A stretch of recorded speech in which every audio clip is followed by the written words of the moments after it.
It's about the restoration of our republic. We want to educate, encourage, enable the power.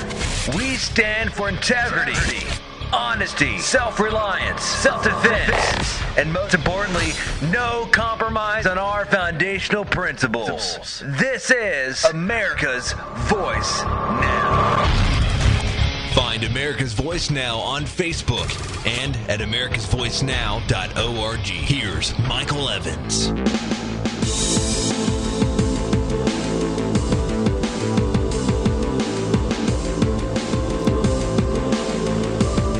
Good morning, America. You're listening to America's Voice, right here, right now. Thanks for joining with us today. I appreciate it. For those of you that are riding with us along at Patriot FB, good morning, boys and girls. How you doing? For those of you that are joining us on our website, I appreciate that. Thank you very much. I love it when I see folks streaming the show live, and I can see some of you out there in Baltimore, Lincoln, I guess that's Nebraska, West Plains, of course, Fort Walton Beach, so some other locations. I'm not quite sure where Fort Walton Beach is. I thought that was Florida, but maybe I'm wrong. Guess I have to educate myself on geography. Hey, thanks for joining with us. You know, we try to keep folks, you know, awake and aware of what's going on in our country, and there's some really good patriots out there, and I see as things kind of degrade politically, I keep meeting them and seeing them. Yesterday I did an interview with General Vallely, and I recorded it, so I'll be playing it later. He couldn't do a live event, but I'll be broadcasting that for you guys shortly. And you know, he's an impressive man, and I think his heart is in the right place, and he is got a program out there to put forth a no confidence vote in Congress. Which is, you know, there's no basically constitutional authority for something like a no confidence vote, but you'll learn more about it in that interview. I'm going to hopefully have it up before the weekend, but very interesting dialogue and conversation. Very interesting man. For the record, by the way, I'll be interviewing Colonel Riley, who is he's the driver of Operation Spring. For those of you that are not aware of Operation Spring, I would encourage you to, there's links up on our website where you can go and learn more about it. And boy, the response that he's been getting there is just stunning. The number of people that are planning to go to that, it's in April, and essentially demand that we get our government back, folks. So listen, if you'd like to call the show live, you're more than welcome to do that. I'll give you the phone number. It is area code 417-204-5141. That's 417-204-5141. And if you call in, we can take your call on the air. And I'm having some trouble with this phone line, but if you'll just bear with the little buzz or hum in the back of it until we get our other phone line system in, you're welcome to call. If you'd like to listen to our Listen line, which enables you to listen to America's Voice Now 24 hours a day, 7 days a week, you can call this number. It's area code 415-325-0725. It's 415-325-0725. If you call in 8 to 9:45 Central, you can listen live. If you call in after that, then basically you can just catch the show. It starts immediately as soon as you call in. And it's great if you're calling in from your NSA-sponsored personal tracking device and you've got unlimited minutes there. You can certainly listen to the show for free, and you can do it while you're traveling, while you're on a trip somewhere, wherever the case may be. So we appreciate everybody's everybody who listens to the program in whatever various methodology you use. We post everything up on YouTube, as you know, as well. So I want to thank the guys over at Big Country 99. Rick and Rocky are a couple of really good guys up there. And Big Country 99 is a station here in South Central Missouri that carries our program every night. And, they are a couple of guys that, Big Country 99 is like it sounds. It's a country station, or kind of, it's country, but they mix other rock and stuff in with it. But great format. But, it's a country station, and Ricky V is a guy who said, listen, I feel it's important enough that this message get out, that I want you on the air there. And so after midnight, which is when the show goes on, it runs from midnight to 2 a.m., everybody in South Central Missouri, we take off our bill caps and we take off our cowboy hats and we put on these tri-corner Patriot hats.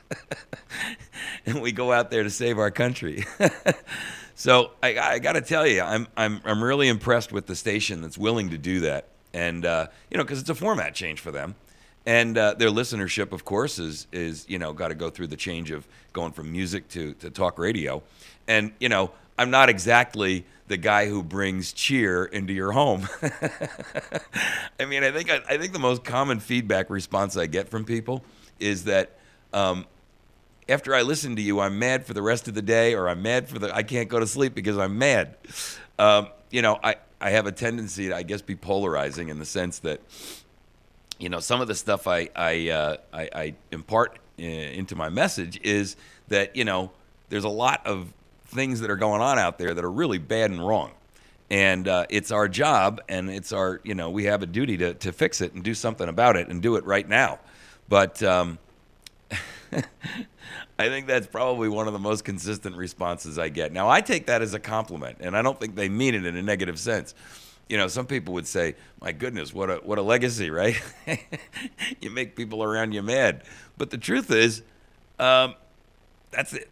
And I'm not trying to do that. I'm just exposing what the mainstream Ministry of Propaganda won't talk to you about. Or I link these stories to, that I talk about from mainstream media. But what I do is I give you a different viewpoint of it. I express to you what they're not telling you, which quite honestly is, in my opinion, it's more important than what they are actually telling you. That's the really important part here. What they're telling you and what they're not telling you, is, or I should say what they're not telling you is more important almost than what they are actually telling you, because they're feeding you a propagandic message. And we have an obligation and a necessity to be critical thinkers. So, and to think outside the box and be cognizant when we're being misled, right? So that, it's like we go into it with our eyes open and we understand that we're being manipulated. It's a lot harder to do it when we approach it from that perspective. So, hey, listen, for the record, there is a program on Saturday at the Senior Center in Thayer. Now, this is the Ozark Self-Reliant Living University. It's put on by Mike Slack, who's a friend of mine. Mike is he's just an outstanding patriot is what he is. And Mike puts this program on. He used to do it with his wife, who recently passed, and bless her. Mike and Deb put this thing on for years. And basically, it's a disaster preparedness seminar on the Ozark Self-Reliant Living University, where they do these classes for free. And basically, these classes cover things like how to be a prepper, how to, Deb used to do all kinds of things like how to can and how to make cheese. And I mean, just good hometown skills, not prepping like manic, militaristic and all of that. Just good, solid skills that our grandmothers used to teach us, right? So I'll be speaking there as well. And if you'd like to come on down, you're welcome to. Brian Haas will be there from Ozark Mountain Self-Reliance. Brian is a friend of ours. And by the way, you can go to his website. It's Ozark Survival Gear. I actually built that website for him. And he'll be talking about prepping 101 and what kind of stuff you should put in a bug-out bag. John Price, he's the guy who teaches ham radio. And he'll be talking about the ham radio club and the radio communication and how you can utilize it during emergencies and how you can get the training and the skill you need, even if you don't want to get a license, how you can get licensed. But if you don't want to get a license, at least to know how to use them. Dave Lohr of the Kosh Trading Post will be there to demonstrate some survival techniques in primitive conditions and how to make your own bow and arrows, how to trap small game and survive without a shelter. Some basic stuff like that. Oregon County Ambulance Paramedic will be there to discuss what to do for emergency medical care when there's no doctor available. And these are things, folks, that you can apply every day in life. You don't necessarily have to be in a critical emergency situation, because it may not be an emergency until suddenly you've slipped and fallen you're out hiking, you're out camping, and something happens, and you're an hour away from help. What do? I mean, you can't. You got to resolve that problem first, right? So these are great skills to know and great things to know, and I strongly encourage you to go there. The seminar is totally free, folks. It doesn't cost you a dime. Now, they'll take some donations if you want them, throw them there. But lunch is available. It's $4 a head and includes drinks and desserts. And there are experts there who will, and there are also a couple of vendors that will be there and stuff like that. So I really encourage you, if you can get to Thayer, to go to this thing. It's called the Disaster Preparedness Seminar, and it'll be at the Senior Center in Thayer from 9 a.m. till 5 p.m. on Saturday. Now, I'll be there speaking as well. And I'll cover a couple of different issues, but one of the things they wanted me to talk about was what's the right firearms system to have for home defense and preparedness. And as an ex-firearms dealer, and of course you all know I can't deal in firearms anymore or even own one, but I certainly cannot forget what I got up here. And I'm a gunsmith, or was a gunsmith, and I know an awful lot about them. And I used to do tactical training and so forth and so on. So I'm in a great position to do that. The technology doesn't change that much. And, there may be a new model or two out there, but for all intents and purposes, I'm going to stick to what are the right devices you need, what carbines, what shotguns, what calibers you want, what are the basic tools that you need in every home, at least in every home. And then if you've got multiple trained people within the same home, how do you branch out? So, and I'll also talk a little bit about some of our other issues. I'm going to try to introduce the PAC down there and get some folks excited about that. Anyway, please join us if you can. It is at the Thayer Senior Center, and it's the Disaster Preparedness Seminar on the Ozark Self-Reliant Living University. It's sponsored by Mike Slack. And phone number, if you want more information, is area code 417-264-2435. That's 417-264-2435. Okay. Thank you to our one of our other sponsors and friends, the Battery Station. Kevin is a great guy, and he's a real friend of mine. He offers a co-op program, by the way, if you're a local in our area and you want to participate in that. Basically, our co-op program, which is available only to America's Voice Now listeners, it enables you to be able to purchase bulk food at wholesale prices. Ladies and gentlemen, it's a free service that costs you nothing, and Kevin makes nothing on this. Now, basically, he and I, sat down one evening and we said, what can we do to help our own community? And one of the things we came up with is we can help people obtain bulk food. And when we talk about bulk food, we're talking about, a 50-pound bag of oatmeal, right? A 50-pound bag of rice, a 25-pound bag of salt, or a 50-pound bag of sugar, or 25-pound. This is all bulk stuff. And the cool part is Kevin gets it at wholesale and sells it to you at wholesale. He just passes it through. That is a really honorable thing for a guy to do, who's in business, by the way, but doesn't seek to make a profit on this at all.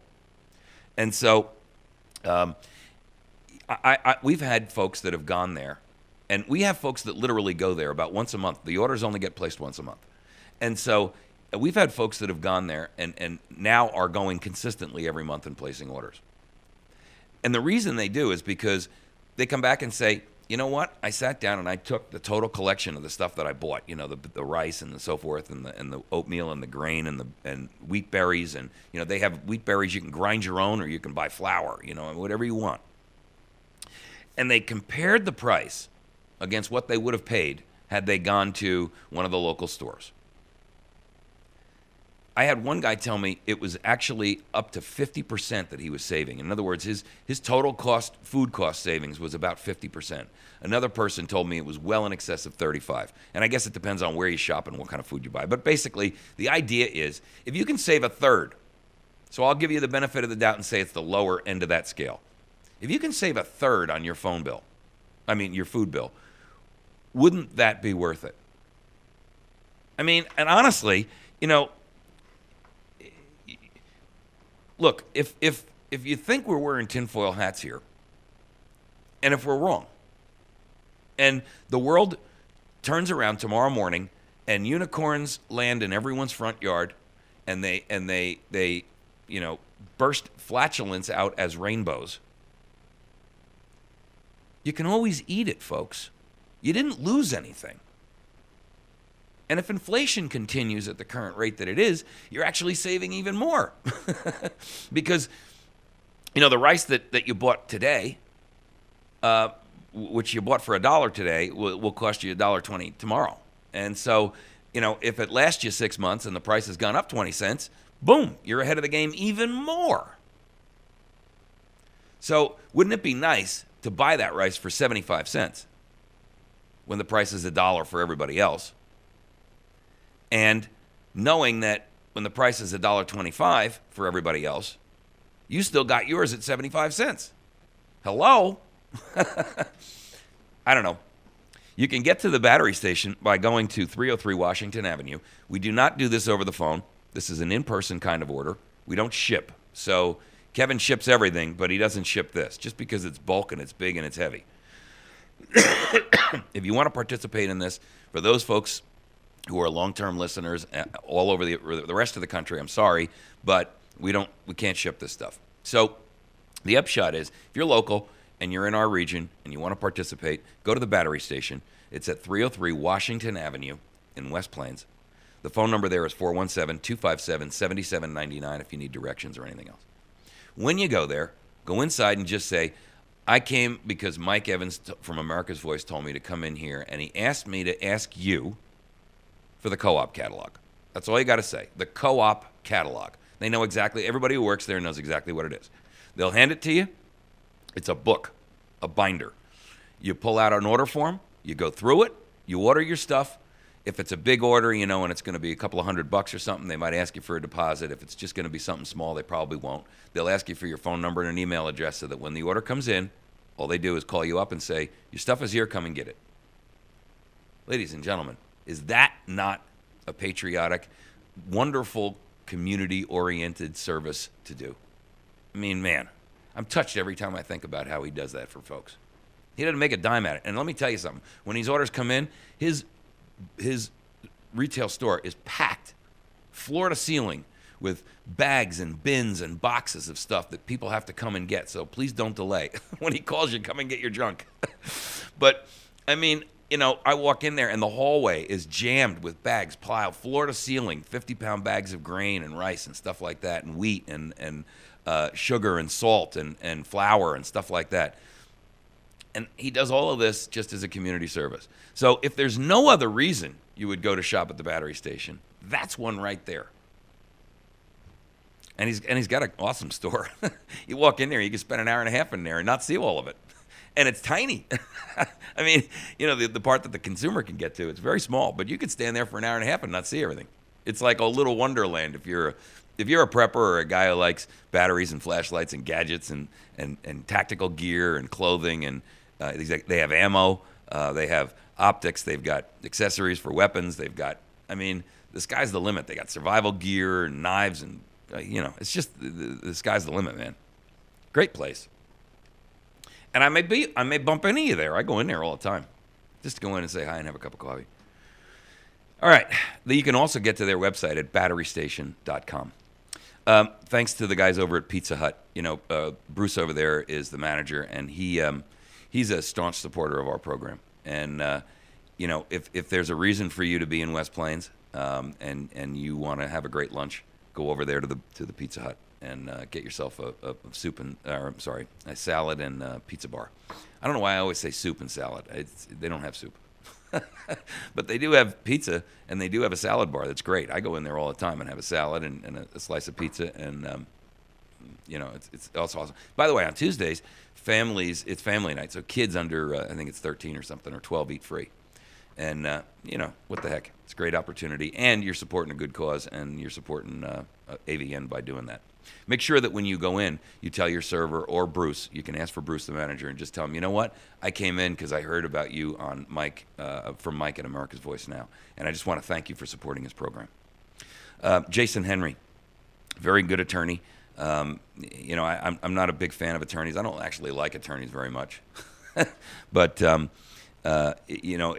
Jason's a unique guy. Does a lot of criminal work, does some civil work as well for divorces and stuff like that, and custody and things like that. But his specialty is criminal, state and federal criminal cases, and he does personal injury as well. His office does personal injury for automobile accidents and stuff like that. But I'll tell you what, this is a guy I've seen really go to the mat for criminal cases, and when that person has been injured and wronged, and I got to tell you. And it's not easy to find a federal attorney. If you've got he specializes in felon in possession gun cases, which out here in the Ozarks happens all the time. Somebody got a felony 25 years ago, and they think everybody else forgot about it, and then they're walking around in the woods with a squirrel gun, and the next thing you know, they're facing 3 to 5 years in federal prison for a squirrel gun. Really. This is a guy who, got caught with a dime bag of weed back when he was 18 years old, and now, he's 45 years old. He's got a family, kids, a good job. He hasn't even gotten a speeding ticket in 30 years, and suddenly, he's looking at federal jail time because he got caught with a shotgun going and taking his kid to teach him how to hunt. It's pathetic. So he handles those cases, and he specializes in those. And federal courts and the federal rules are very, very harsh on felon in possession. So. There's no public defender that's going to really give you the time of day on stuff like that. He also does DUI and other stuff. So give him a call. His number is 417-256-4100. It's 417-256-4100. He's on the square in West Plains, and he's at number 10 Court Square, right across the street from the courthouse. He can make a paper airplane out of your legal brief and fly it over to the courthouse. He's that close. So, make sure that while you're on the square, you go in to get your hair cut over at Wits End Classic Barbershop. Jason's a friend of mine, does a great job cutting my hair, and he's a good, young, patriotic man. And so do yourself a favor, get yourself a haircut over there. They do a hot lather shave with a towel and the whole 9 yards with a straight razor. And, it's like stepping into a barbershop from the 40s or 50s when you go in there. They even have a checkerboard there and a chessboard. And while you're there, after you've had your haircut or while you're waiting to get one, you can step into the back to the Patriot Cigar and Tobacco Shop, and you can, grab yourself a cigar, some pipe tobacco. They have pipes. They got literally hundreds of pipes in there. I've never seen so many pipes in my life. And every accessory, lighters and flasks and humidors to store your cigars and all kinds of stuff in there. And they got a little bit of a lounge in there, so you can sit in there and chat with some other guys that are in there having a cigar. It's all the time. It's an amazing place. So you can like both of those places on Facebook, by the way. Wits End Classic Barbershop is one, and the other is Patriot Cigar and Tobacco Shop. And if you like them on Facebook, there's a discount at Patriot Cigar and Tobacco. Make sure that you do that. We're going to take a quick break. I didn't even get to our first topic, which is the nationwide CEOs betray their own nation. I'm so disgusted when I see what's going on in our country, and I see the level of betrayal that is really fostered upon us from every different facet of the diamond. I'll cover it because I'll wrap the next 2 or 3 segments, and we're going to talk about Boehner and what a disgrace he is to our country and our Constitution. We'll be back in just a minute. You're listening to America's Voice Now. Please like us on Facebook at facebook.com/America's Voice Now.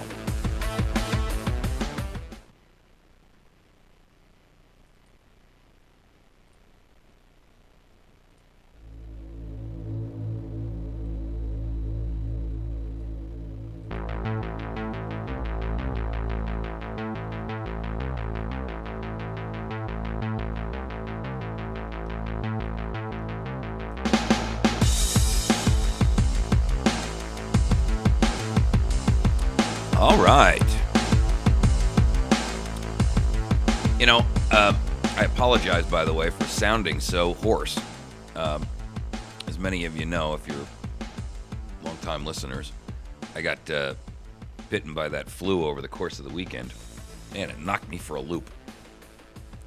I only get sick about once every 2 years, but when I do, it's like it gives it to me like I really deserve it. And I lost my voice, and I'm stuffy and so forth. So just bear with me. In a couple of days, I'll be feeling back to snuff.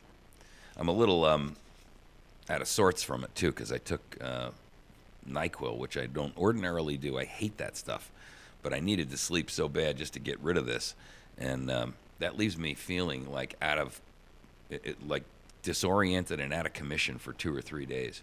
It's almost like, you know, when you were younger, you went out and you went on a drinking binge with a couple of buddies for a day or two, and you know, it just takes you a day or two to recover from that. I don't drink, but I mean, once in a great while I'll have a beer or something, but same feeling, kind of like beat up. All right, so, you know, I was originally going to talk this morning about the nationwide onslaught against our freedom by these CEOs. You know, there's an article out on the Hill about the CEOs who've given Washington their 2014 wish list. And what really, if you forgive the phrase, what really pisses me off about this is that this is really a betrayal of our nation. Because these are the people who actually got their start here in this country. I mean, they started a business, right? Many of these businesses, no matter how big and no matter how glamorous they are, they started in, you know, a cubicle somewhere, a diner at a table in somebody's garage. And when I look at that, they got their start here because of free enterprise and the concepts of capitalism, and at a time when our government wasn't, you know, pandering to the wishes of the corporatocracy and becoming a fascist nation. And they've taken that success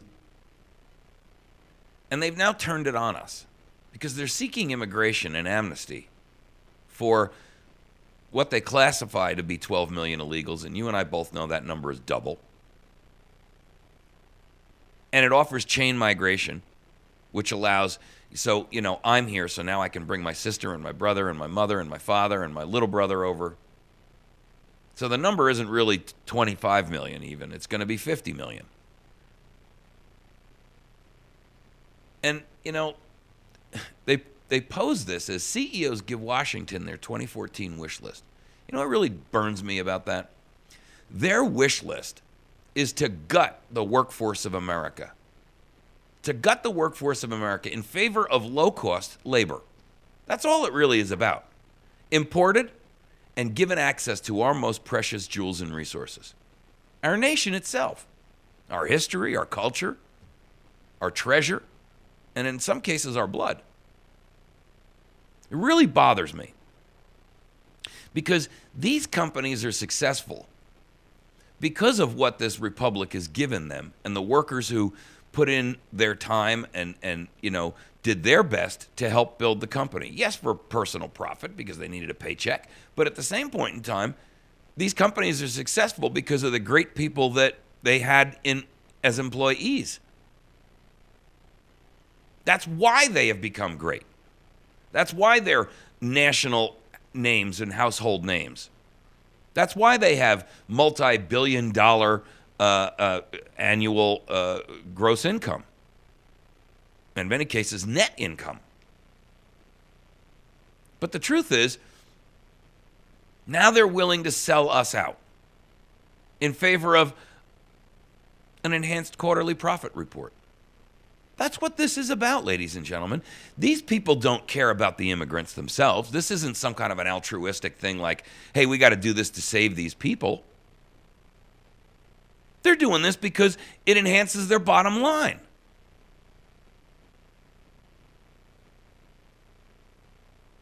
There's 3 articles out there. I'm so mad about it. One of them is, well, I told you about the one from The Hill, and I'll incorporate it in the comment section at the bottom of the YouTube thing. But there's another one here from Arne Sorensen. He's the president and the CEO of Marriott International. And his comment is, his title of his article is, Congress should keep this resolution. And the resolution he's talking about is passing an immigration bill that offers many common sense solutions to the problems that plague our current system and would be a boon to the economy. It's not going to be a boon to the economy. It's going to be a boon to the economy of the 50 million illegals who are here. But it's not going to be a boon to the economy of the 315 of us that are here already. It's a boon to your economy, maybe, your bottom line, because you run Marriott hotels. And you can hire cheap immigrant labor who's willing to come over here and work for pennies on the dollar. You tell me you can't get employees. That's a lie. How is it that they posted a job the other day that there were 6 people? 6 people. I'm sorry, 1,500 people. There were 6 jobs, and 1,500 people applied for those.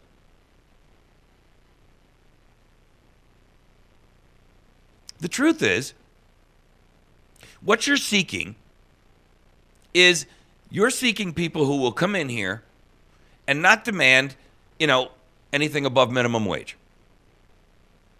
Because when they come here from another country, and Mexico, by the way, ladies and gentlemen, is only half of our immigration issue.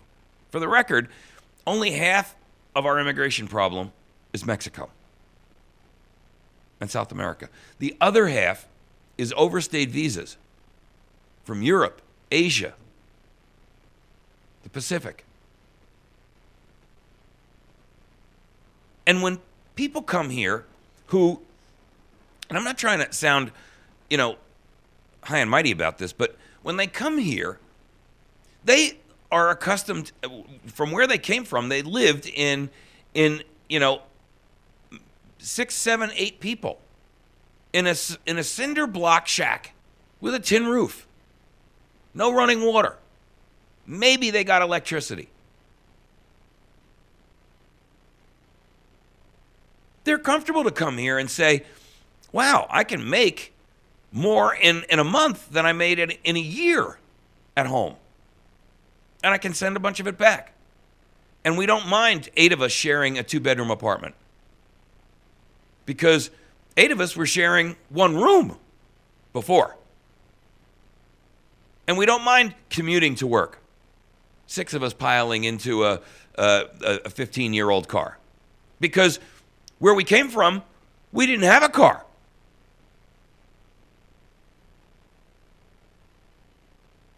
Now, there's 2 sides to that. One is that's a statement for America, and it's something to give us pause to think about. Why do we insist on living so high and mighty? But at the same point in time, it doesn't mean that we should completely wholesale take our country and reduce it to the lowest common denominator in order to meet the profit margin for Arne Sorensen and Marriott International, or the AT&T CEO, who sent on January 15th a letter to the president, and he's pushing immigration. Why? Randall Stevenson's letter to the White House. Let me tell you, Mr. Stevenson, you're not pushing immigration for the benefit of America. You're pushing immigration because these same people are going to be able to use your AT&T phones and your AT&T long-distance lines to dial back home. And you're going to get low-income workers who will be happy to sit there and work away in a cubicle somewhere. This has nothing to do with what's good for America. This has everything to do with what's good for AT&T. Where the hell do you get off?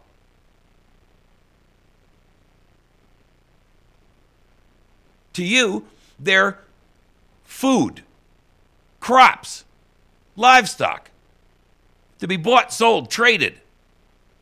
And if their usefulness has outlived itself, then you'll just cull them from the herd. How do I know that to be true? Because you're culling us from the herd right now. Yeah, the loyal Americans that made AT&T what it is today, that made Marriott Hotels what it is today. The same Americans who, lived through your growth pattern and put forth their best efforts to grow that company and make it the titan that it is. Now you're willing to cast us aside in favor of the next shiny new toy.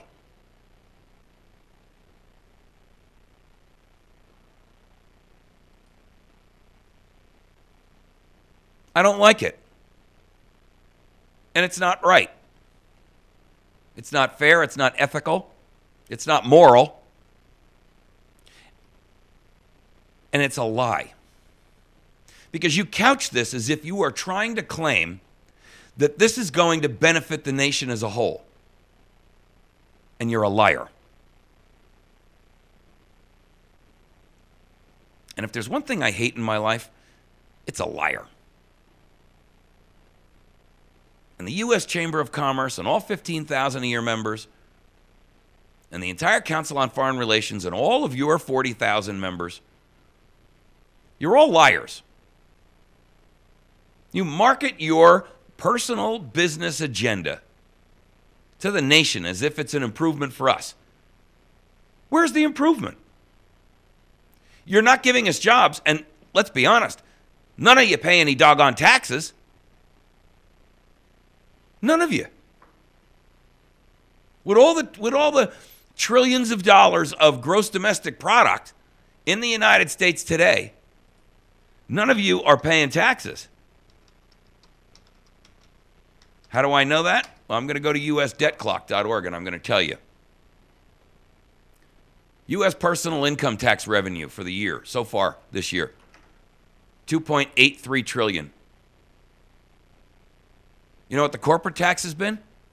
$275 billion. What? That's right. 10%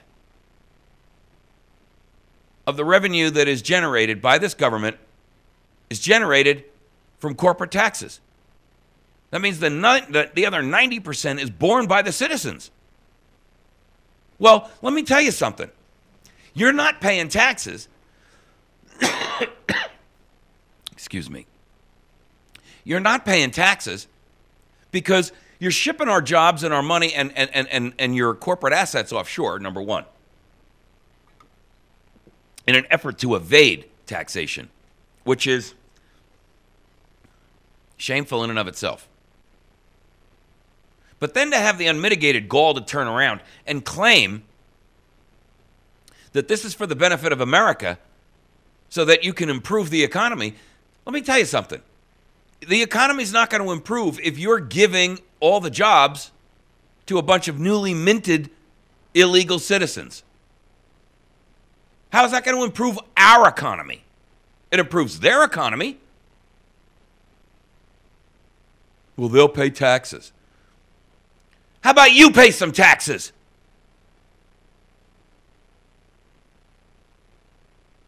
Go look at these corporate titans. The most obvious example I can give you, GE. They filed a 59,000-page tax return in 2010, and you know what they paid? Zero. Ladies and gentlemen, not one red penny in U.S. tax. On what, $12 billion in sales? You got to be kidding me.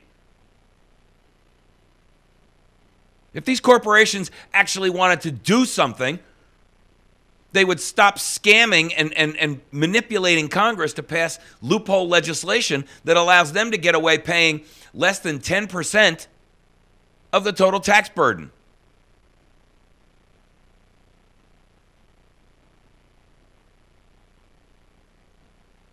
It's ridiculous.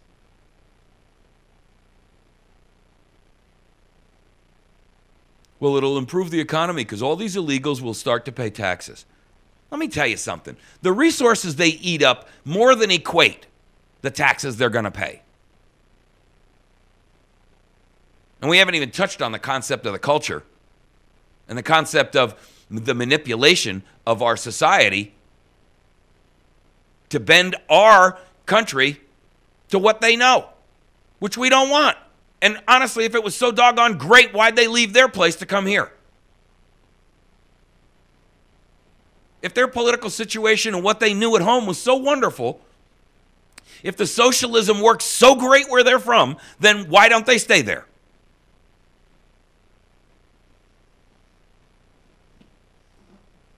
The whole thing is a joke.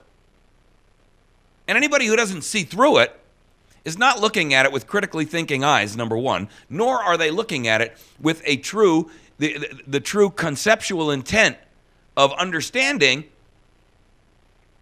what this is really motivated by. The merger of corporations and governments is called fascism. And if you think that that's some kind of a fantastical future that won't occur, you're ignoring all of known history. You know what General Vallely said to me yesterday? People think it can't happen here. It can happen here. How does he know? Well, the guy is a general. He's retired, which means he's seen a lot of time in the military, and he's seen a lot of time overseas where he watched countries fall, where they didn't think it could happen either.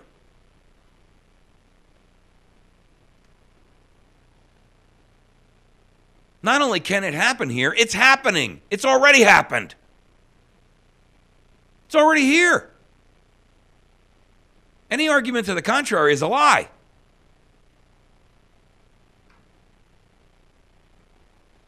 I'm tired of corporations selling us down the river for a rosy bottom line. When you guys are raking the money in hand over fist. I mean, I get it. You have an obligation to your investors. Okay. But it shouldn't come at the cost of the country that made you great. Because ultimately, you're cutting off your nose to spite your face. When the economy does tank, all those consumers who you're counting on to continue to drive the revenue for you won't have the revenue to spend. So it's all for short-term gain. There's no long-term mentality here. That's the problem. The entire nation of America has fallen into this concept that I don't care about tomorrow. I just need to know what's in it for me today and maybe, before nightfall. And it's destroying us.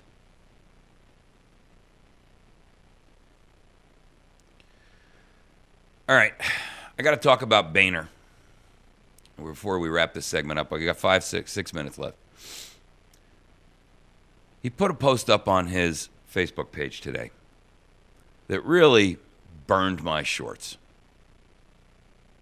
He's got two pictures there. One of President Obama and one of him, left and right. And on the left side, it says President Obama has his pen in his phone. Because Obama said, I'm not waiting for Congress. I have a pen and I have a phone, and I'm going to pass executive orders to do what I want to do. Which, right off the bat, ought to be enough for Congress to go in there and have him arrested. Boehner, on the other hand, is sitting there holding up a pocket constitution, which he obviously hasn't cracked since grade school. And he says, but we have the Constitution. His comment is, President Obama says he has a pen and a phone he can use to bypass Congress. Pens and phones are nice, but we have the Constitution. Boehner, you are a reprehensible piece of garbage. You are a traitor to the nation, your own party, and the people of this great country. I couldn't take it. I commented. I had to. I said, oh, please, don't even go there and sully that document with your treasonous breath. 435 in the House, 100 in the Senate, 9 on SCOTUS, Supreme Court of the United States, and about 100 in the executive. Less than 700 traitors who betray everything that document ever stood for. The lot of you aren't worth the dried ink droplets left upon the tip of the quill that signed it. For the record, folks, the Constitution is only a piece of paper and cannot enforce itself. That part is up to all of you.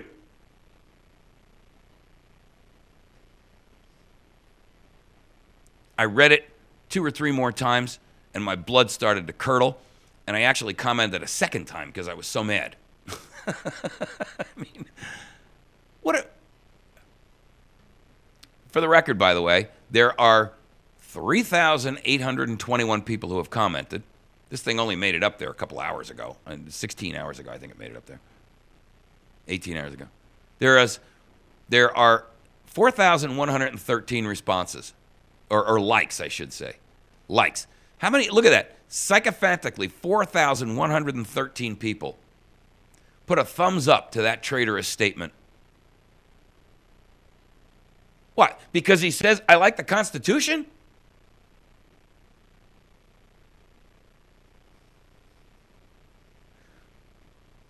Where's the proof?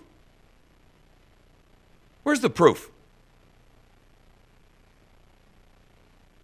To be honest with you, virtually every comment here is negative. What's taking you so long to do something, she says. Appoint a special committee to investigate Benghazi already. Impeach Eric Holder for lying to Congress about the Fast and Furious. With all due respect, sir, the Constitution is apparently only as good as your willingness to stand up, to hold it up.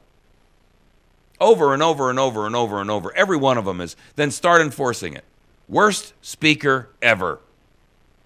The debt is out of control. Oh, wait, there's $3 million to stop gay marriage. Jobs, jobs, jobs. There's not a single positive comment in here. This guy says, when are you going to start abiding by the Constitution?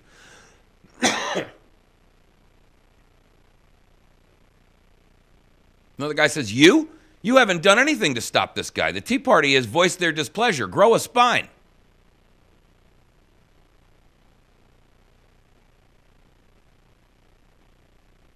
Someone says, then use it. Impeach him. And read the comments on this post. The people of the country are tired of your words and no action, Mr. Speaker. This guy says, does no good to hold that Constitution in your hand. Use it. Abide by it. The truth is, ladies and gentlemen, there isn't a single member of Congress that is qualified to remain in office. Now, I got to tell you, I hear people say to me, stop, you can't say that. What about Trey Gowdy? What about Mike Lee? What about Ted Cruz? Here's the problem. And I'm not suggesting that there's anything wrong with any of those guys. But you can't take 435 and single out 5 and say, or 535 if you count the Senate together with the House, and say, I'm going to single 5 out for salvage. And the other 530, we're going to tar and feather. And send into exile.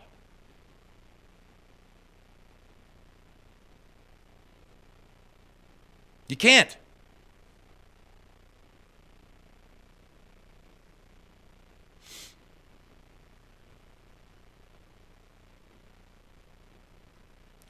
But, you know, it's beyond the salvation of we're beyond the point where we can do this politically, folks. That's why I introduced that thing called the pact, because every one of these pieces of garbage ought to be run out on the rail. All right. Make sure that you see our friends over at Jason Henry Law Offices at 10 Court Square, 417-256-4100. Federal and state criminal law, and does personal injury as well. Patriot Cigar Bar at 2 Court Square in West Plains, 417-257-1776. Also, Wits End Classic Barbershop at right on the Court Square as well. Pizza Hut over on Porter Wagoner Boulevard. Go there and get yourself a good lunch. And then our friends over at Battery Station at batterystation.com. You can also call them at 417-257-7799. We're going to take a quick break. When we return, I'm going to tackle our other 2 topics, which is the House sells out. $1.1 trillion budget. And again, they shafted our military's pensions.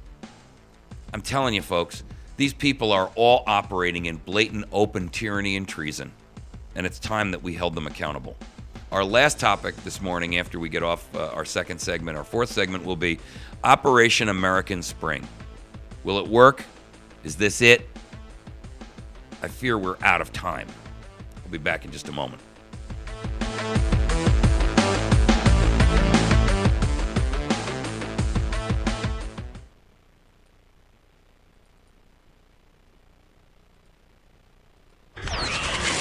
It's about the restoration of our republic. We want to educate, encourage, enable the power.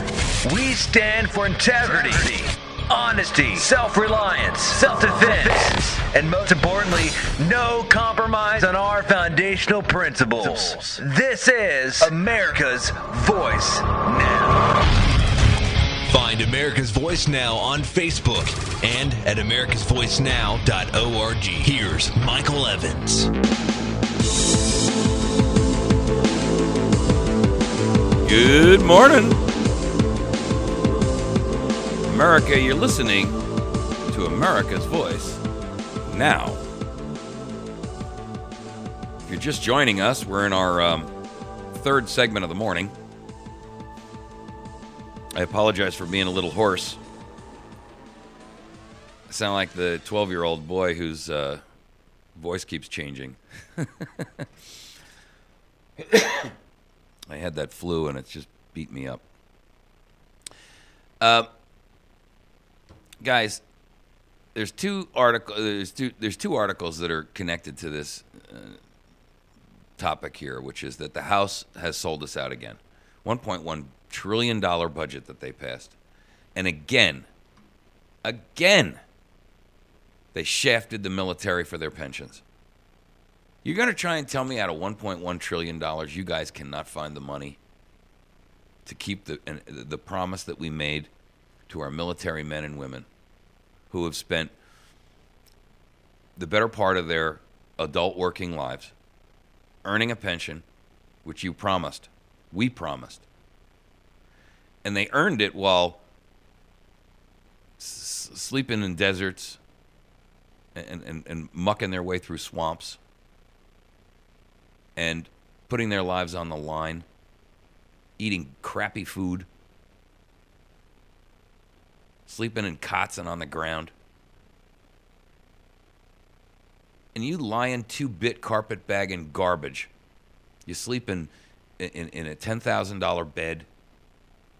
You wear $1,500 to $2,500 suits. You're wearing a pair of shoes that cost more than most of these military people make in a month. You make me sick.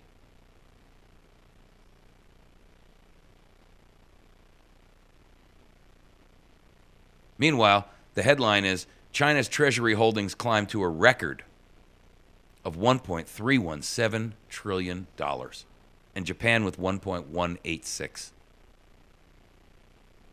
These guys are passing a $1.1 trillion budget with a deficit, a projected deficit at the end of the year of, what, $750 billion.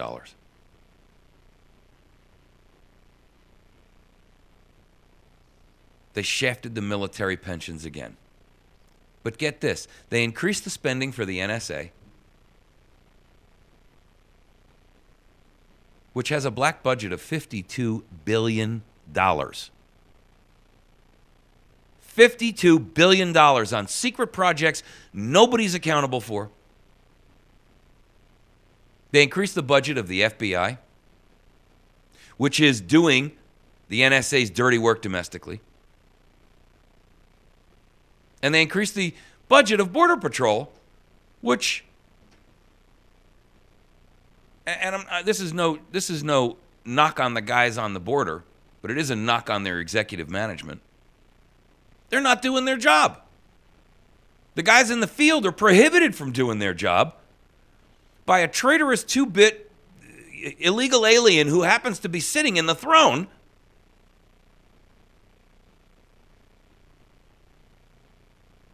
And the guys on the border are actually not able to do their job. But they got a budget increase. Meanwhile, I saw a guy last night on Megyn Kelly's show. He was from the IAVA, which is the Iraq Afghanistan Veterans Association. And my son, as a veteran from Iraq, I get their magazine, and you know. The example he gave was that and I've forgotten the actual rank of the individual, but it wasn't a high rank. It was, you know, like a sergeant or something, or a colonel. A corporal or something. But over the course of his entire retirement, You're talking about an $85,000 hit. Now, you know, 85 grand ain't nothing when you're making $195,000 a year, plus another $250,000 in bennies and freebies and perks. Not to mention probably another $500,000 a year in government paid for travel and all of these junkets that you just happen to get to bring your wife or your girlfriend on. I mean, your secretary.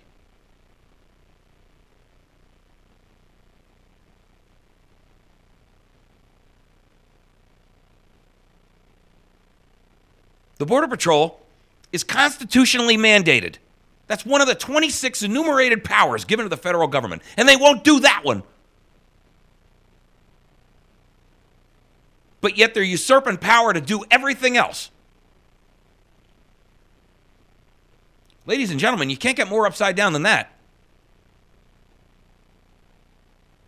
These House members, and by the way, for the record, so you know, none of them are free of guilt.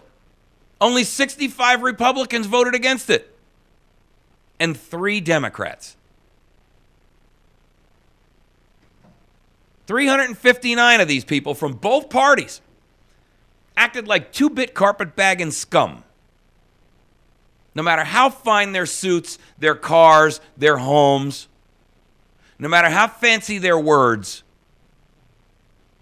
they're no different than the exploitive carpetbaggers post-Civil War. If you don't remember the betrayal of what they did to this nation after the Civil War, go look it up again.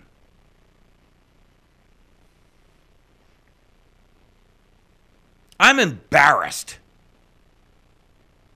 I'm embarrassed to call these people fellow Americans. You know what they said to the military? I don't know who's responsible for the quote, but we have until 2015 to fix that. So why did you have it in the budget if you plan on fixing it anyway? And the truth is, we know it's an empty promise because we've been getting promises from this Congress, this White House, this Supreme Court for generations now. And not a lick of it has ever come to pass.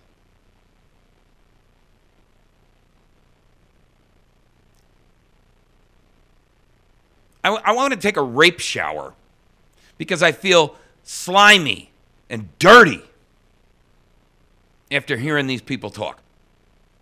They sit there and they lie to a camera. They know they're lying. They're gonna walk away from there and they're gonna go get in their chauffeur-driven car. They're gonna go back to their little Georgetown highly secured pad, paid for by the blood of Americans, the lifeblood. They're gonna check their stocks, which they bought because they had inside information, which happened to be doing fairly well. Yeah, they just gave themselves a break from, being blocked from using insider trader information that the rest of us could go to prison for using. Yeah, that little tidbit.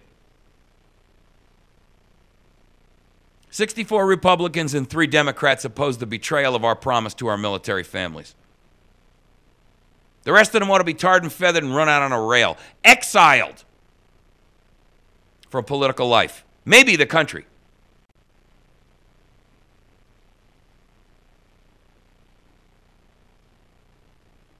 I got to tell you,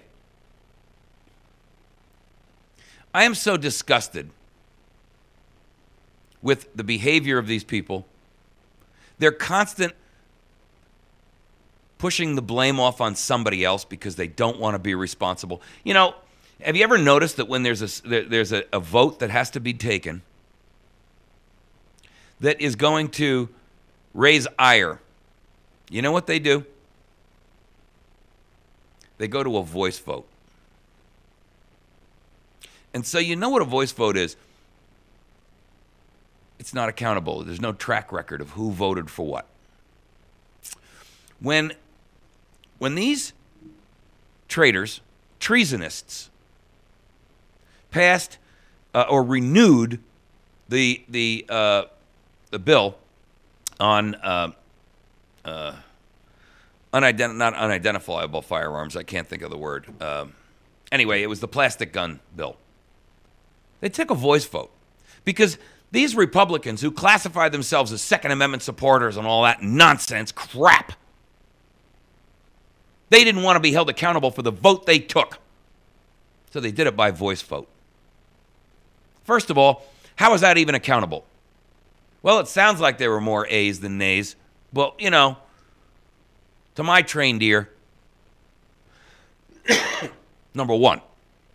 Number two, it strips and robs the electorate of knowing how their elected representative, their alleged representative, voted. That's criminal in and of itself. If you allegedly represent us, then we have a right to know how you represented us, don't we?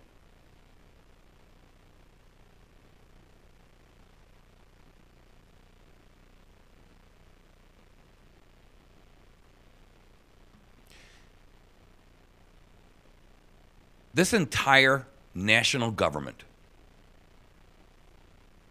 has completely and utterly capitulated any pretense at following a rule of law, a constitution, following the basic tenets of jurisprudence, the basic tenets of common law, the basic tenets of biblical law. I mean, thou shalt not lie, thou shalt not steal. Well, you're stealing from us. You're stealing from our children, including our grandchildren and their grandchildren. You lie to us pathologically. I mean, there is nothing that comes out of their mouths that is the truth. Nothing.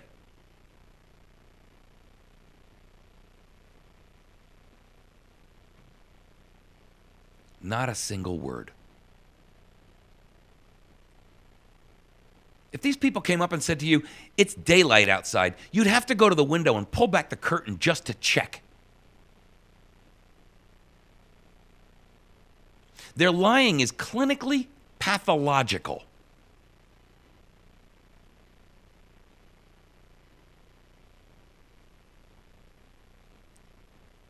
And it's not just the federal government, ladies and gentlemen.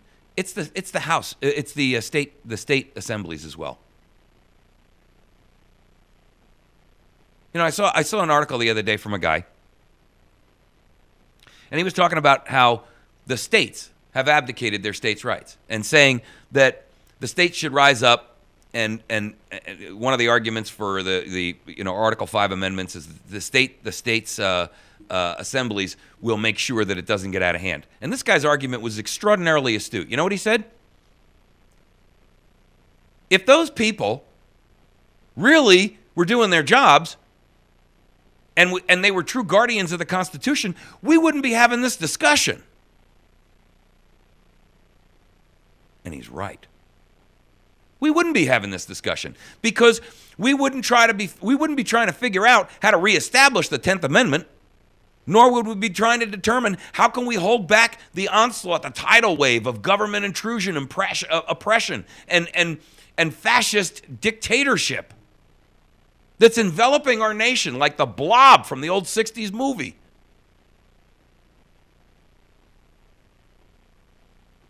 If our state assemblies had brass, had courage, had conviction, had spines, they would have voted to make their states completely sovereign from things like the NSA and the NDAA. And all these excessive regulations from the EPA and the FAA and the FCC and every other doggone agency out there. How dare they claim the moral high ground? They're as much at fault as the people in Washington. and for a lot of the same reasons. It's not federal alone. Your states have capitulated. And don't even get me started on the churches, which have betrayed us for a 501c3, 30 pieces of silver. The studio is in a church. Churches in this country should be ashamed of themselves. And boy, are they going to have a lot to answer for in the next life.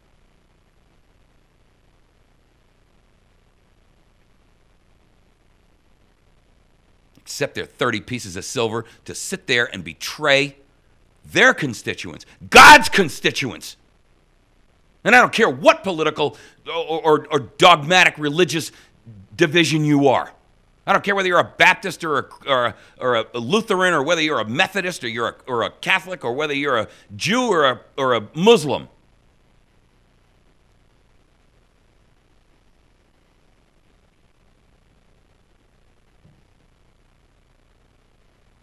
This country's religious leaders have failed us. Well, we don't speak up because we're prohibited from doing so by our 501c3 tax exemption. Then give it up.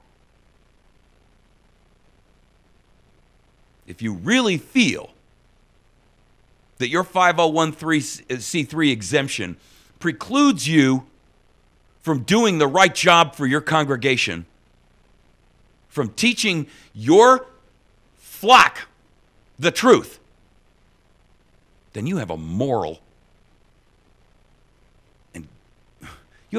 obligation to abandon it. No, that's not what you really believe. What you really believe is we don't want to go there. So we use our 501c3 exemption as a handy excuse to not have to be controversial. And that hypocrisy makes me sick.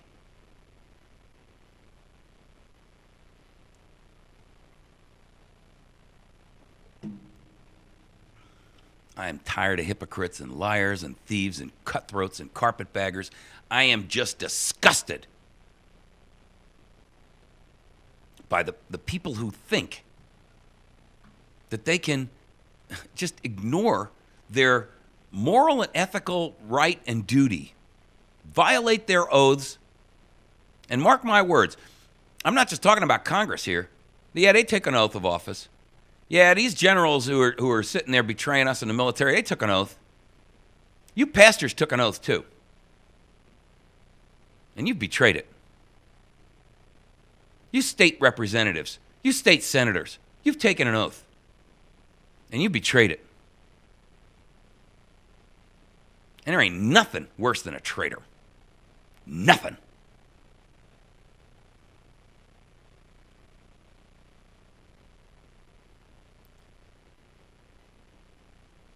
When this country, if it ever actually gets restored, and I have my doubts,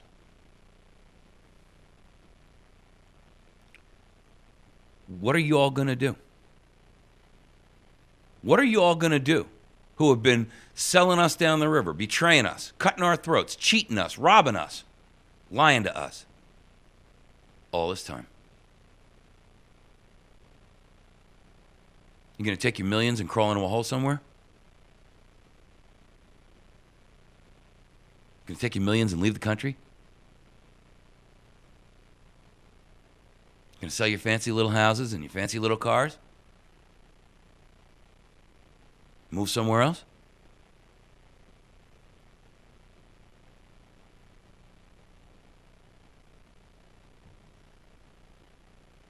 If you're willing to sell out your nation, and sell out your own family, because you know something? The truth is, you Congress people out there, you have children.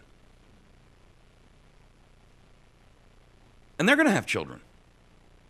And not all of their children, not all of your grandchildren, are going to go to fine schools. They're not all going to have government jobs. Some of them are going to be down here with the rest of us peon peasants. The rest of us livestock. And you're setting the future for them as well as us. So not only are you a traitor to your country, not only are you a traitor to your faith,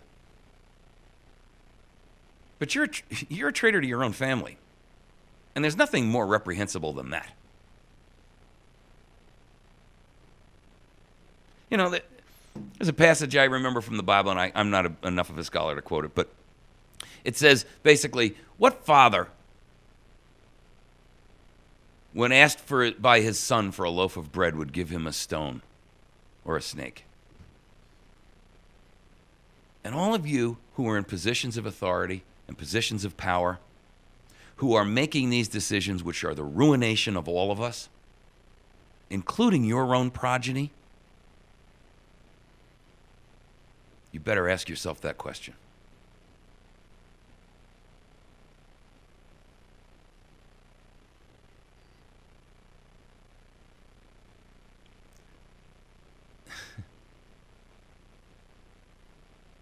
You know, I'm not a person who you know believes in the traditional comic book lake of fire.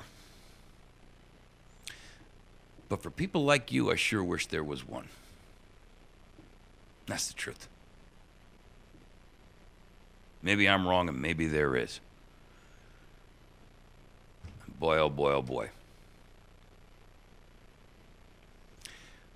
I can't think of any people more deserving.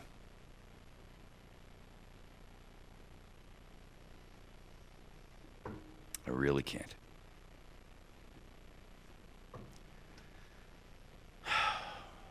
America, arise and be counted.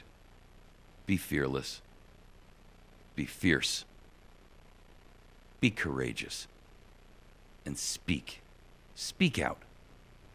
Even when your voice quakes with fear. Especially if your voice quakes with fear.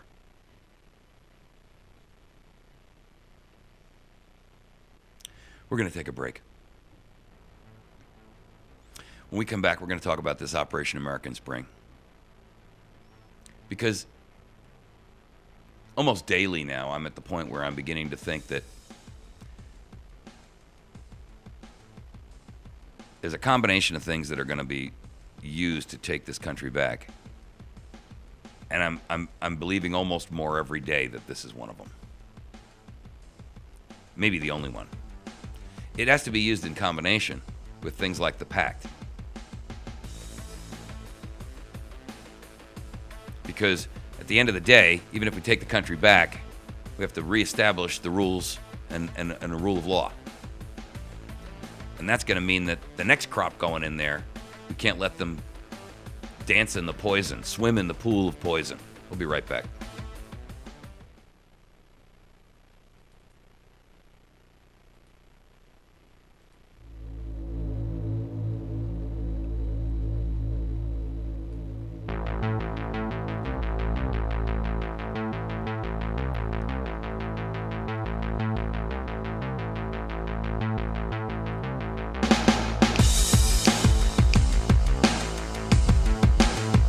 All right. We're back.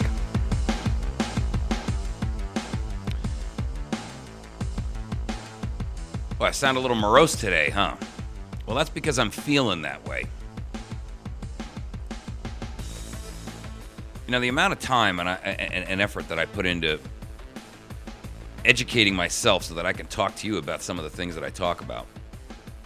And you know, share that education and that knowledge. There's a personal cost to that. You know, it's not easy to know all the things I know and, you know, look forward with any sense of hope in the future. It's very difficult. I do have the confidence level that we can turn this around. But I got to tell you, I think we're going to go through a very, very difficult period between then and now, and I'm fearful of that. I'm not fearful for my own safety and security and all of that. I mean, you know, you've heard me say it before. If you're a long-time listener, you know, I've lived a pretty amazing life. I've done a lot of things that, and I guess a lot of people wish they'd done, right? I've worked in great large corporations. I've had wonderful jobs. I have had businesses. I've run businesses. I still have one, a couple of them actually. I've traveled around the world. I've seen a lot of things. I've met a lot of great people. I've loved. I've been loved. I've done all those things that young men and young women, you know, desire to do with their lives. So, it's not like I sit here and say, you know, I've got regrets that I can't go back in time or you know, I fear for my own life because, it could end at any moment. I don't know why anybody would think that way. In fact, I think that whole idea that's pumped into our minds from earliest onset that fear death is stupid. It's propagandic because it's meant to make you fearful so that you can be manipulated. Churches do it too.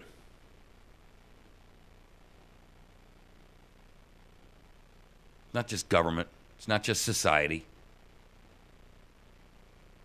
But,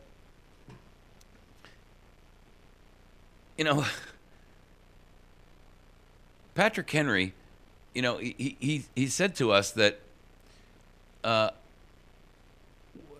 what is it that we wish for, right? I mean, would we give up our liberty and freedom for the price of chains?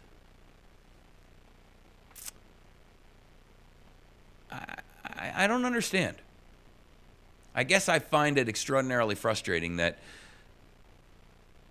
Americans don't either seem to want to understand what's happening, or they prefer to be self-delusional. I mean, I don't think anybody can sit here and look at our circumstance right here, right now, and not feel like, wow, we are literally at the edge of of catastrophe.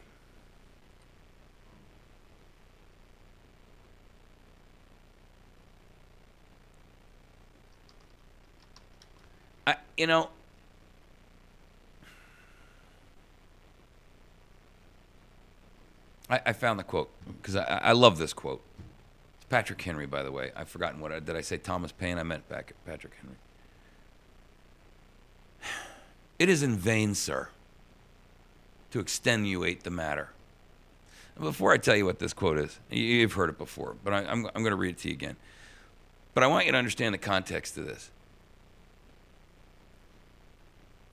These men are in a meeting, and they are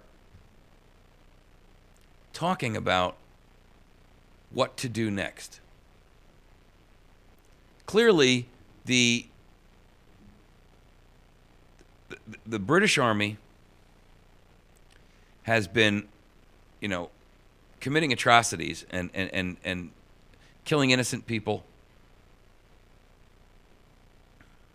raping and pillaging. I mean, literally through the countryside now for quite some time. And these guys are standing there and they're saying, and there's the peaceniks who are standing there, and make no mistake about it, ladies and gentlemen, even in the days of the Revolutionary War, there were the peaceniks. Well, let's negotiate a peace.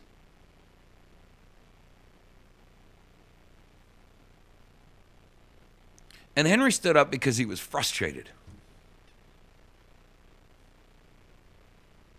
He stood up because he said, it is in vain, sir, to extenuate the matter. In other words, to continue to just throw this banter about. Gentlemen may cry, peace, peace. But there's no peace. The war has actually begun. The next gale that sweeps from the north will bring to our ears the clash of resounding arms. Our brethren are already in the field. Why stand we here idle? What is it that gentlemen wish? What would you all have? Is your life so dear or your peace so sweet as to be purchased at the price of chains and slavery? Forbid it, Almighty God. I don't know what course others may take. But as for me, give me liberty or give me death.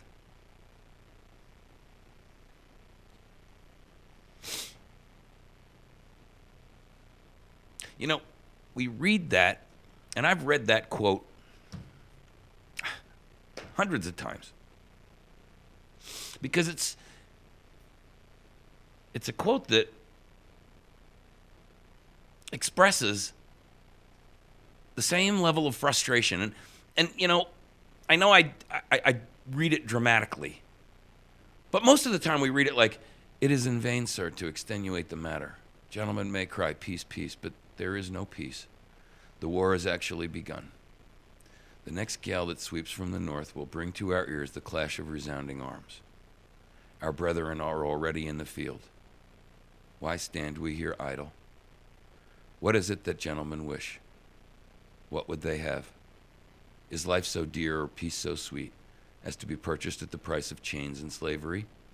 Forbid it, Almighty God. I know not what course others may take, but as for me, give me liberty or give me death.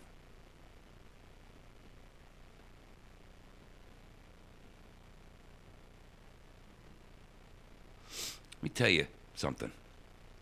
If you think for a moment that Patrick Henry stood there and he read that or stated that, made that statement, if you think he stood in the middle of a public house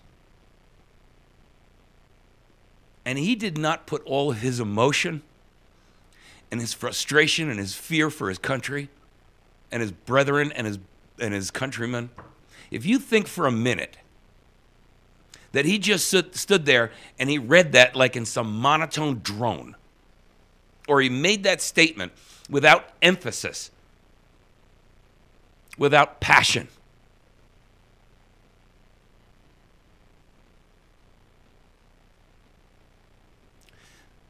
then you see history in black and white. And you are truly blind of color. Not colorblind. You are blind of color.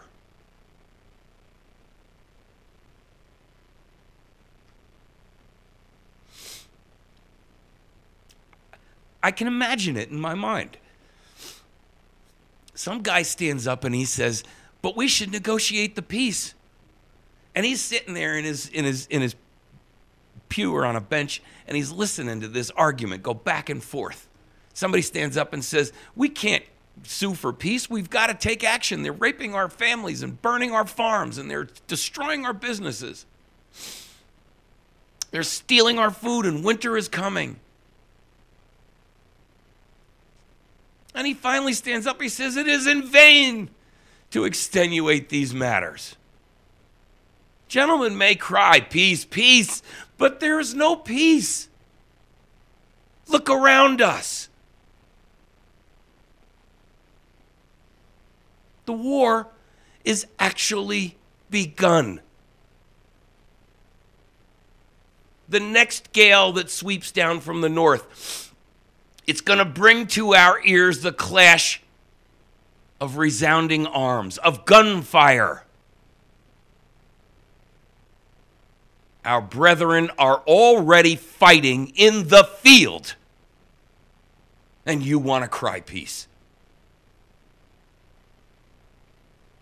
So why stand we here idle? They're bleeding and dying.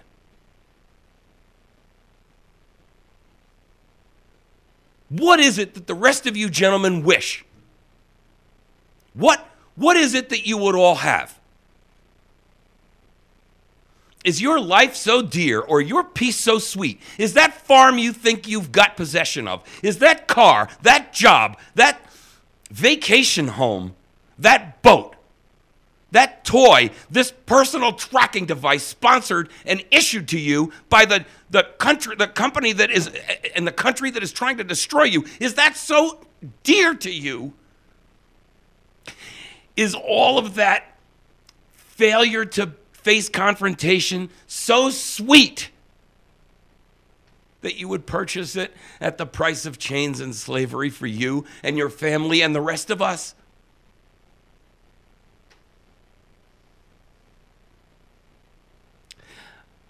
I ask you, how do we wake up in the morning and not recognize the truth?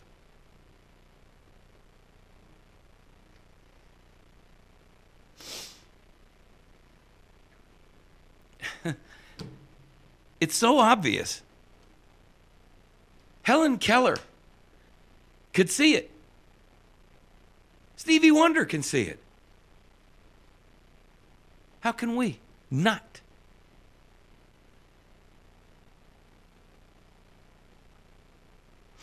You think the situation is so different now than it was then? No, I'll tell you where the difference is. This crew we're dealing with is a little bit sneakier. They're staging their military materials in our towns and our cities. They're training our own countrymen to go to war against us.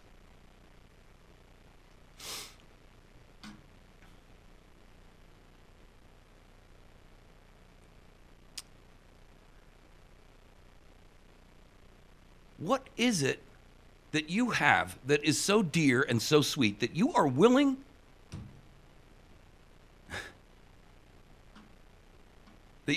to sacrifice that and live in abject slavery?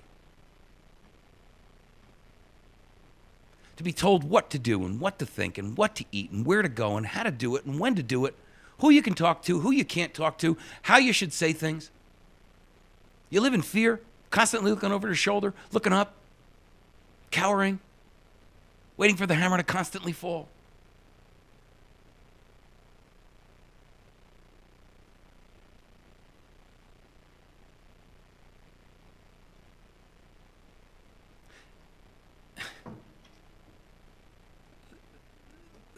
The war has actually begun. How do I know that? I mean, look around you. Look at all the stories out there. Police kick in the door and shoot some guy, and they find out they're in the wrong house. Well, no wonder he entered no wonder he came out of his bedroom with a shotgun. Somebody kicks in his door, and they're in black suits with balaclavas over their face. The hell would you think?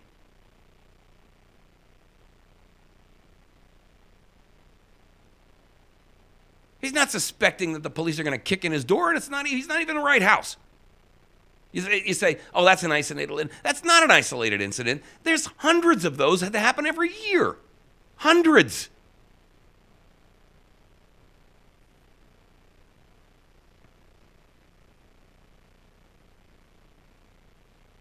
We are at war. The clash of resounding arms, ladies and gentlemen, is here.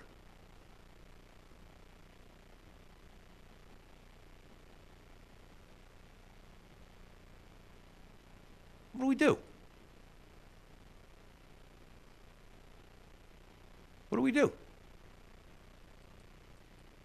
Can't just ignore it.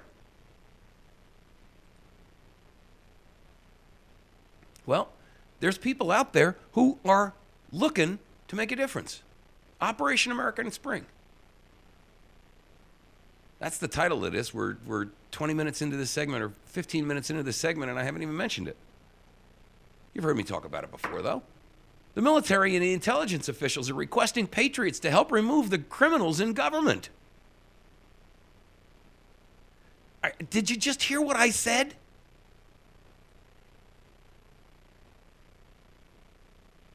A military and intelligence-sponsored group is actually saying, I'm going to tell you what they're saying. Gentlemen may cry peace, peace, but there is no peace. The war has actually begun. The next gale that sweeps down from the north will bring to our ears the clash of resounding arms.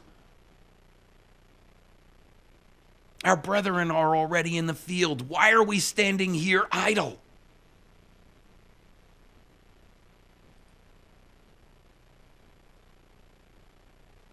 May 16th. We want 10 million people to go to Washington, D.C. The American Spring, not the Arab Spring. The American Spring.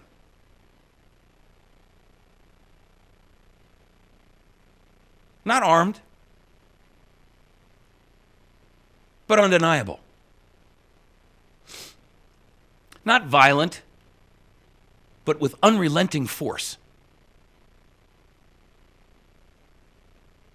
Listen, there's all the time in the world.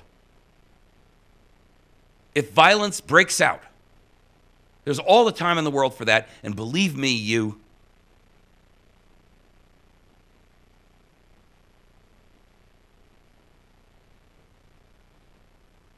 that's not a time we want to arrive.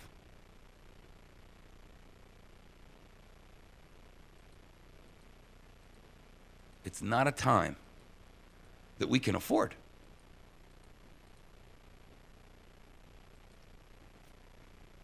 It's not something we can have.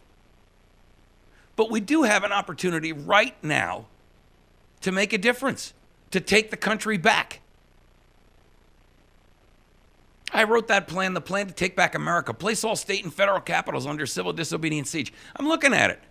I posted it on April 11th of 2011. I'm sorry, I updated it in April 11, 2013. I posted it back in 2011.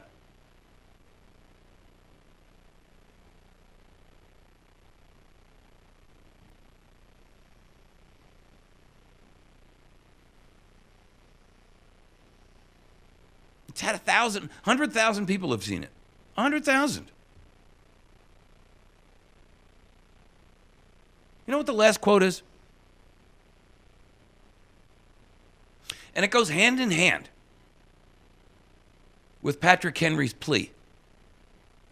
And the plea of these men in the military and intelligence communities who are coming forth and saying, we're in the field of battle. Will you help us?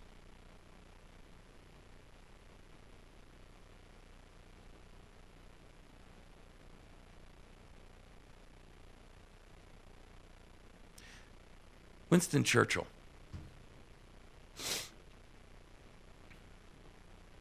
Sitting there.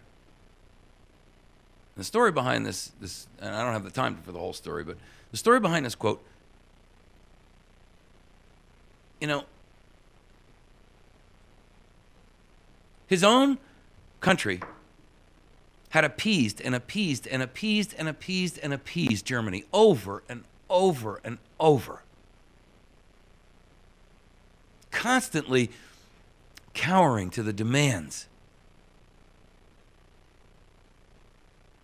Just like we are allowing ourselves to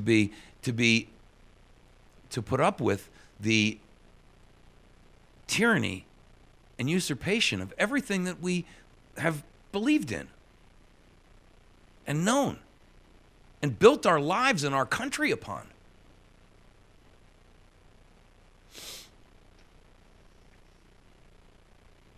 And it became apparent to him that, hey, you know, after all of that appeasement of the bully, he's actually escalated his efforts.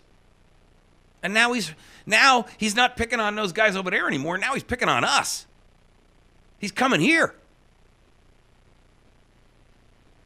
And he turned around and he put out a message to his own people and he said, still, if you will not fight for the right when you can easily win without bloodshed, if you will not fight when your victory will be sure and not too costly, you may come to the moment when you will have to fight with all the odds against you and only a precarious chance of survival. There may even be a worse case. You may have to fight when there is no hope of victory, because it is better to perish than live as slaves. If you won't fight for this, when we have the opportunity to do this easily, without bloodshed, if you will not stand up and say, I'm willing to put it on the line, because frankly, if we lose our freedom and our liberty, it's not worth anything anyway. What is it that gentlemen wish? What would you have? What do you have that is so wonderful that you're willing to give up your freedom and your liberty for the price of chains and slavery?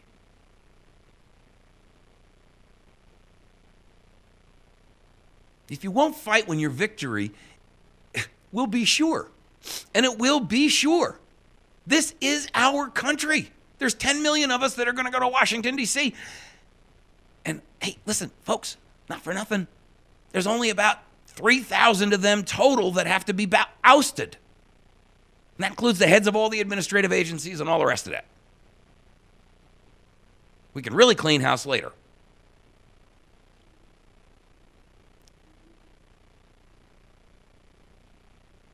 But if you're not going to fight when your victory is sure,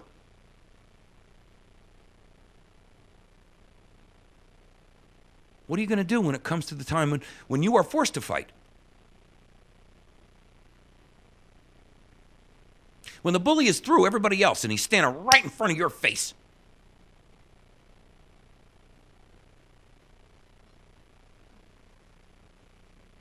Now you've come to the moment when the odds are against you. And you only have a precarious chance of surviving. You waited silently while he waded through the bodies and the blood of everybody around you. And now he's come to you.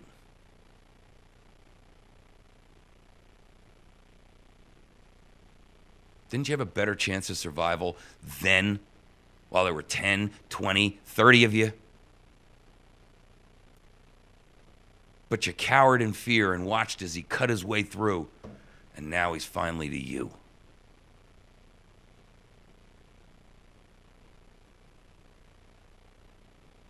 Now what? You gonna fight, or you gonna close your eyes and bare your neck?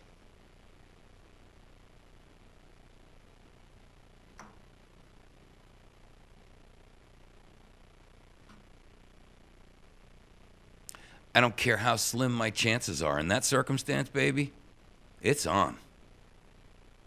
I may be unarmed, I may be handcuffed, and he may be holding a sharp sword, but I'm telling you,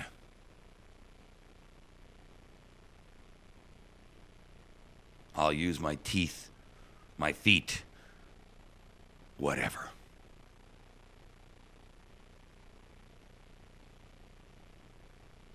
Look at this Operation American Spring. Prepare yourself and your family. It's not going to be a short-term thing. It's going to take time. Can't just be a one day, we're going to go to Washington for a lark. No. We're going to stay there until we take this thing back. Or we're going to bare our neck. You've been listening to America's Voice Now. We'll see you tomorrow. God bless.